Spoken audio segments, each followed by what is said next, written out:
baik ya. Kemudian faktor yang mempengaruhi dari personal hygiene ini itu yang pertama adalah kebiasaan ya. Kebiasaan di sini seperti yang kita ketahui bahwa kebiasaan kita di fase pandemi COVID ya, biasanya kita cuci tangan, kemudian kita melakukan membatasi diri, kemudian pakai masker, kemudian mencuci pakaian ketika sampai di rumah, kemudian sudah pandemi, jangan lupa kebiasaan ini tetap dipertahankan. Kemudian di status sosial ekonomi, kenapa status sosial ekonomi ini mempengaruhi personal hygiene? Karena seperti yang kita ketahui bahwa untuk mendapatkan suatu personal hygiene yang bagus, perawatan diri yang bagus, itu diperlukan sumber keuangan ya, ekonomi. Misalnya kita mau ke skincare, otomatis kita harus punya uang yang cukup untuk ke sana. Jadi status sosial ekonomi ini juga mempengaruhi dari personal hygiene. Kemudian yang ketiga yaitu agama. Kenapa agama ini mempengaruhi personal hygiene? Karena agama ini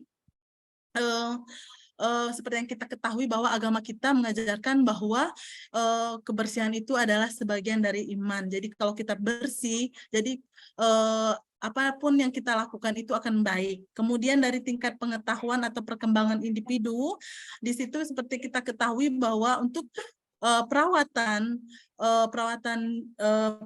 diri biasanya dipengaruhi oleh pengetahuan individunya. Kalau pengetahuan individunya tinggi, otomatis perawatan dirinya itu sangat selektif. Kemudian di status kesehatan. Status kesehatan kenapa mempengaruhi perawatan diri? Karena status kesehatan itu, baik buruknya suatu status kesehatan itu tergantung dari perawatan diri kita. Kalau diri kita bagus, perawatan dirinya, otomatis status kesehatannya membaik. Kemudian Tujuan dari personal hygiene ini yang pertama memelihara kebersihan diri. Kalau tubuh kita bersih, otomatis perawatan diri kita juga baik. Kemudian menciptakan juga keindahan karena perawatan dirinya tadi bagus. Kemudian bisa meningkatkan kesehatan individu. Kemudian apa upaya yang harus kita lakukan untuk personal hygiene ini untuk mencegah adanya gangguan? Biasanya kita melakukan dengan mempertahankan kulit kita sehat. Misalnya kita perawatan ke skincare. Tujuannya apa? Supaya nanti kulitnya bagus. Kalau bagus nanti timbullah kepercayaan diri. Kemudian menghindari bahan penyebab, misalnya zat kimia. Nanti kalau misalnya kena zat kimia, kulit kita menjadi rusak. Jadi personal hygiene kita apa di sana? Memburuk. Kemudian mengamati perubahan kulit. Misalnya nih kulitnya ketika misalnya kulitnya dari dari dewasa ke tua, pasti ada perubahan kulit di sana. Kemudian ada lagi tingkat tidak melakukan terapi kulit. Misalnya nih pada zaman sekarang kan lagi tren nih semua cewek glowing semuanya. Nah, itu biasanya mereka memakai terapi pakai terapi, ada terapi ininya ya, biasanya dikasih kolagen ya, suntik kolagen secara intravena. Jadi nanti dikasih suntik kolagen intravena bisa juga menyebabkan pembuluh darah menjadi menipis. Bisa-bisa nanti bisa menyebabkan kanker kulit. Kemudian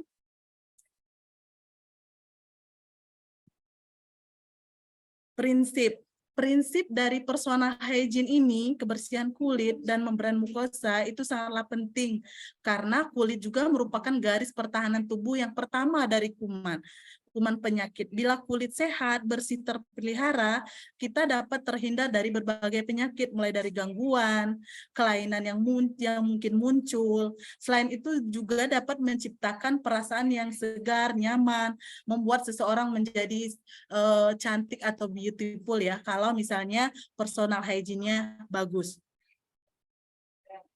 Kemudian kuku. Di kuku juga merupakan pelengkap kulit yang terdiri dari jaringan epitel badan kuku, bagian yang tampak di sebelah luar, sedangkan akarnya terletak di dalam kuku. Tempat kuku tumbuh mendapatkan makanan, kuku yang sehat itu biasanya merah muda dia. seperti yang kita ketahui zaman sekarang ya, sering sekali yang namanya perawatan kuku ya di skincare itu. Jadi takutnya nanti lama-kelamaan terjadilah yang namanya kanker kuku. Kemudian di rambut juga bisa kita lihat perawatannya ini bagus atau tidak, kita lihat dari tangkai rambutnya. Tumbuh melalui dermis dan menembus dari permukaan kulit. Kemudian dari kantong rambut, biasanya terletak di dalam dermis. Kemudian ada juga rambut yang sehat, biasanya mengkilap, tidak berminyak, tidak kering, dan tidak mudah patah. Biasanya kita lihat tuh di iklan-iklan sampo ya.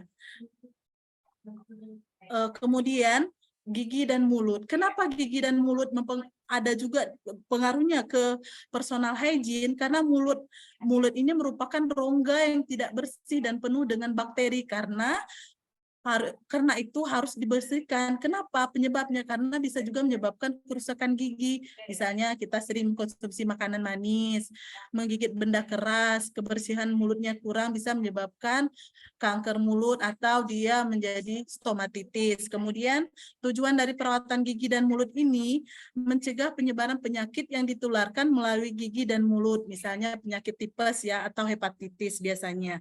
Kalau tipes biasanya ini dari makanan. Kemudian kalau hepatitis bisa juga dapat kita dari orang lain.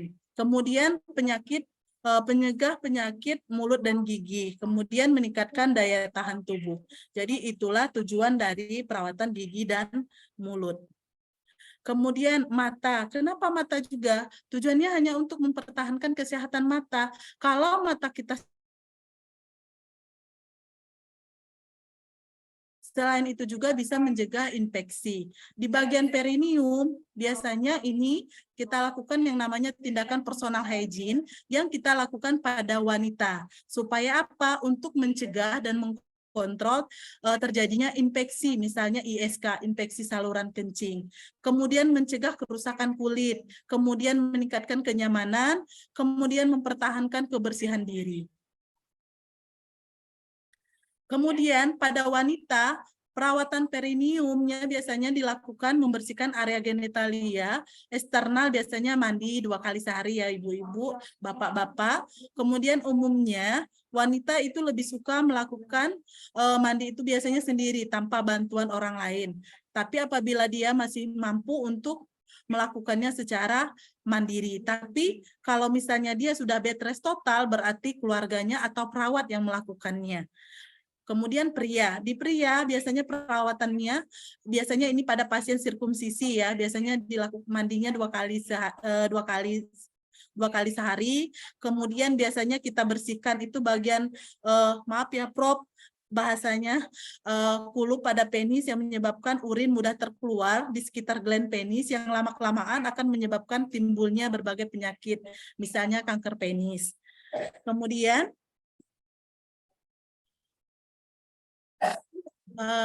itu saja presentasi dari saya. Pada Bapak Ibu, ada yang ditanyakan?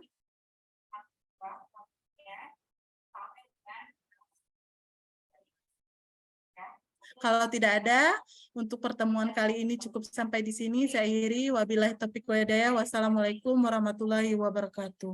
Waalaikumsalam warahmatullahi Saya nervous, Prof. Silahkan, Prof. Baik, Ibu Adriana, panjang sekali namanya. Nggak apa-apa, gitu. Memang kita tuh Nervous, Prof. kalau diuji itu begitu, padahal kita udah sangat biasa berhadapan dengan mahasiswa. Ya, ya, ketika dengan Prof rasanya beda.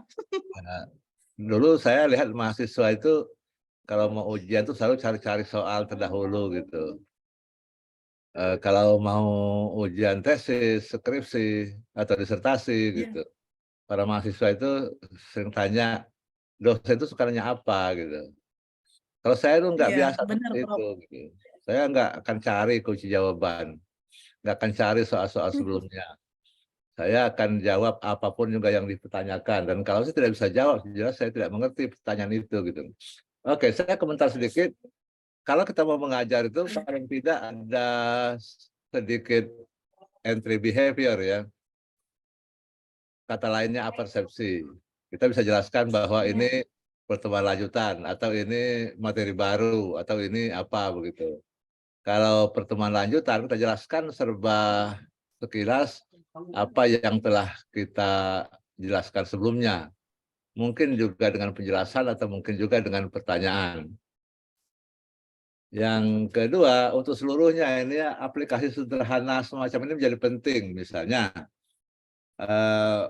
seperti stop screen gitu, itu mestinya harus sudah paham lah untuk ukuran kita semua. COVID kemarin sebetulnya peringatan dari Yang Maha Kuasa agar siapapun juga yang bergerak di bidang pendidikan dan pembelajaran ini belajar begitu.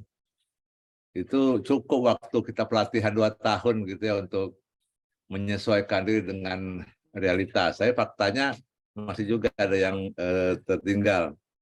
Padahal Bapak dan Ibu ini anak milenial. Kalau saya ini anak kolonial, jadi belajarnya agak lebih sulit ini ya. Lalu saya kasih komentar juga sedikit mengenai sajian gitu. Kalau bisa misalnya hurufnya atau warna hurufnya agak sedikit divariasi untuk memberikan titik tekan gitu. Karena ruang kuliah itu didorong ke arah proses yang membuat orang itu berimprovisasi gitu. Jangan sampai nanti kita menyajikan huruf-huruf yang sajiannya monoton gitu. Kalau bisa juga 1-2 slide itu dianimasi sehingga agak lebih menarik di ruang kuliah. Selebihnya oke. Saya setuju saja, hanya memang kritik saya di Anda ketika menyajikan faktor yang mempengaruhi kesehatan, ada lingkaran-lingkaran tadi itu ya, atau segi 4 gitu. Itu ada 2 kali kebiasaan. Nah, nanti lain kali itu diedit. Kalau memang ditemukan persoalan itu di ruang kelas gitu, kita bisa langsung edit saja gitu. Tapi memang tidak semua dosen bisa mengedit langsung gitu. Sebenarnya itu kan sederhana sekali. Dan itu jangan dianggap sebagai kesalahan mahasiswa. Mahasiswa itu akan lebih respect pada kita ketika kita ada kejujuran untuk mengoreksi apa yang kita buat sendiri. Di balik semua itu, sukses untuk Ibu Ardiana.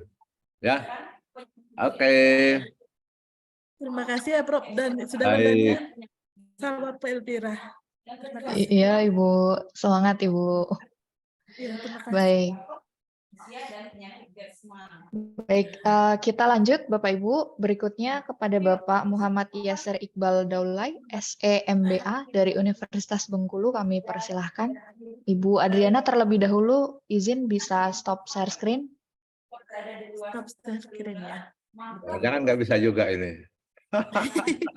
Bisa biasanya, Prof. Entah sekarang ini kenapa blank semua ya, Prof. Kursornya taruhnya ke atas, kalau Bang dia nggak nongol.